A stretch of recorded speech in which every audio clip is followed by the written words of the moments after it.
Muy bien, habíamos anunciado, ya está con nosotros en los estudios, el señor Jesús Salazar, el expresidente de la Sociedad Nacional de Industrias. No nos trae buenas noticias, pero lo interesante es que cuando uno conoce el diagnóstico y sabe lo que está mal, pues en ese momento se puede plantear alternativas. Cuando uno no quiere ver la verdad y se quiere decir, no, todo va bien, todo va bien, todo va bien, todos seamos positivos, pero no analiza y toma en serio lo que está fallando, entonces difícilmente podrá enmendar el rumbo. Bienvenido, como siempre.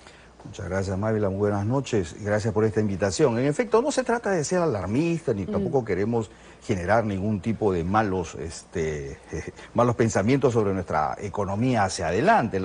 Queremos ser optimistas, pero los números nos dejan muy preocupados, Mávila. ¿Y cuáles son las industrias más afectadas? Son 11 sectores que están en negativo en este momento, y son muchos: madera, papel, plásticos, textiles, cuero, calzado, confecciones, en fin. Son 11 sectores de la manufactura que acumulado a mayo, según data oficial, se encuentran en negativo. Y mayo ha sido uno de los peores meses de hace 20 años, quitando la pandemia.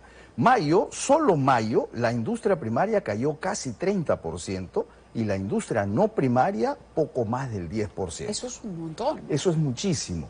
Y eso fundamentalmente, bueno, la primaria, hay que decirlo con toda honestidad, es por el tema de la anchoveta, que es que por problemas del fenómeno del Niño migró. Pero la no primaria, la que genera más valor agregado para nuestro país, viene 8 meses cayendo de manera consecutiva, solamente sacando enero, que fue escasamente 0.5, pero después en negativo. ¿Qué significa esto? Que la industria está retrocediendo. Si retrocede la industria, por supuesto que la economía va a retraerse también. El PBI en mayo bajó o cayó a menos 1.4%. Eso no lo veíamos ¿de cuándo? 2008, 2009, de la crisis internacional. Claro. Ahora, uno tiene la idea, o de pronto algún televidente tiene la idea de que, claro, estamos hablando de las grandes industrias, pero no. Estamos hablando de pequeñas y medianas también, y de una cantidad de empleos importante. Es cierto, a ver, estamos hablando de que los principales perjudicados cuando hay estas crisis en la economía son los que menos tienen. ¿Y quiénes son los que más golpeados están? Hablando a nivel de la empresa, los micros y pequeños empresarios. Esos son los más golpeados.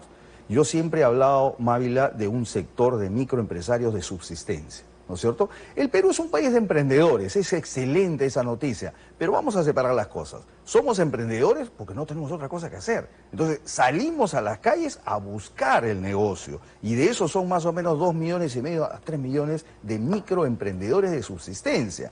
Preguntémoslos a ellos, que manejan un capital muy bajo, manejan capitales que no van más allá de los 500 soles, 800 soles, muchos de ellos hasta menos que eso. Esos lo están consumiendo en el día a día, porque como no hay ventas, cayeron las ventas, a decir de la SUNAT, desde febrero del año pasado, 22, viene cayendo consecutivamente las ventas en las empresas. Dato oficial, no lo digo yo ni la Sociedad Nacional de Industria, lo dice la SUNAT. Y los 2 últimos meses en negativo. ¿Qué está pasando? La demanda sigue cayendo. ¿Qué está pasando con la inversión privada? 4 trimestres en negativo, Mávila. 4 trimestres en negativo. Claro, y uno habla de un pesimismo en la inversión, pero por otro lado también el consumidor, que es un sector importante, ha perdido capacidad adquisitiva también. Es fundamental eso. Eso creo que es lo que nos ha traído todo el problema que estamos teniendo hoy.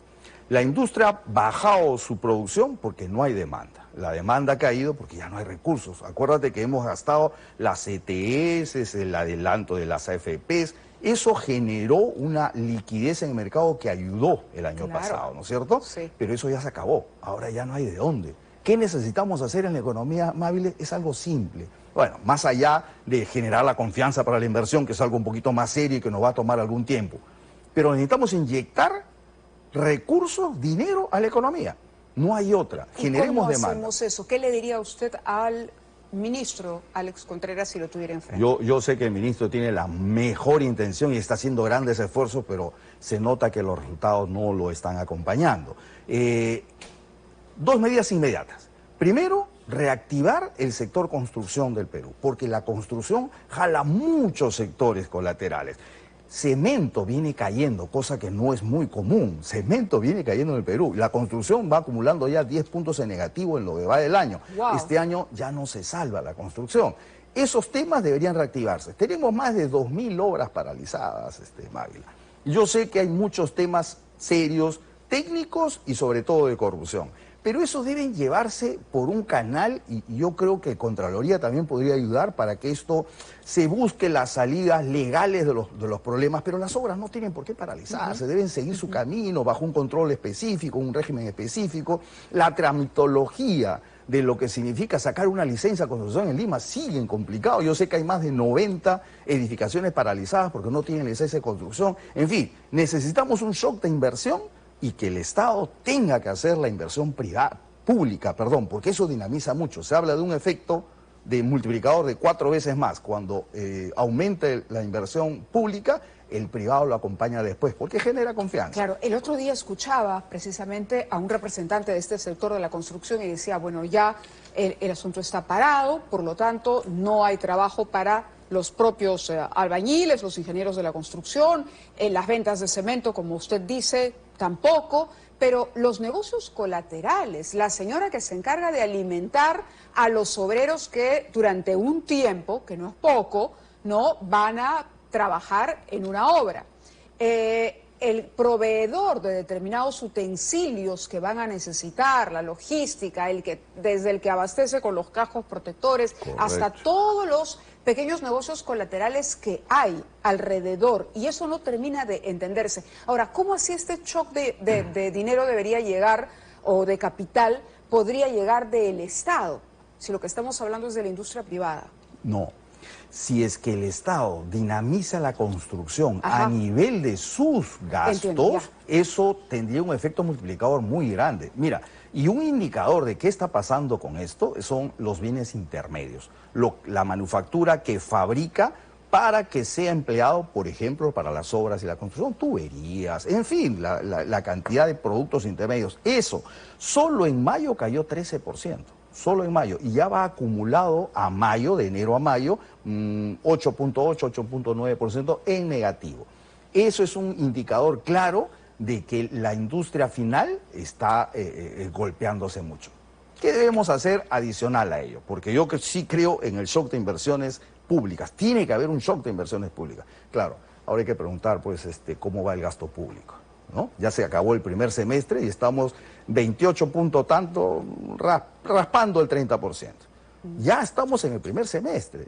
Y cuando escucho al ministro decir, es que en el Perú en promedio se gasta el 70, entonces estamos más o menos bien, no pues. Es que yo hago un presupuesto no para gastar 70, ¿no es cierto? Si hago un presupuesto de 100 es para gastar 100. Entonces debemos exigir un gasto público. Y bien gastado, ¿no? Y bien gastado. Tenemos un fondo que fue preparado para que las regiones hicieran obras de contingencia para minimizar los impactos negativos del fenómeno del Niño. Eso, a la fecha, solamente se va gastando el 13.3%, Mávila. Entonces, ¿qué pasa con el resto? Tenemos un Estado que está actuando a una velocidad que no corresponde a la emergencia económica que estamos viviendo. O sea, yo diría que hay insensibilidad, o sea, el Perú necesita gasto, necesitamos dinamizar la economía, necesitamos inyectar recursos a la economía y estamos lentos en el gasto. De acuerdo. Yo le agradezco muchísimo que haya estado aquí, por corta que haya sido la entrevista, pero es muy importante que ustedes que conocen y manejan los temas los coloquen en la agenda de manera frecuente para poder esperar una respuesta concreta de las autoridades. Muchísimas gracias por habernos acompañado. Gracias a ti y espero realmente que se entienda que necesitamos inyectar más recursos a la economía porque de continuar así, Mávila, cerraremos el año con 1% de crecimiento en PBI, lo que significa que la pobreza en el Perú aumentará a 30%. Sí, pues, en fin, las cifras son duras, pero hay que conocerlas, como decíamos, entender el diagnóstico, las causas y empezar a proponer soluciones y ejecutarlas.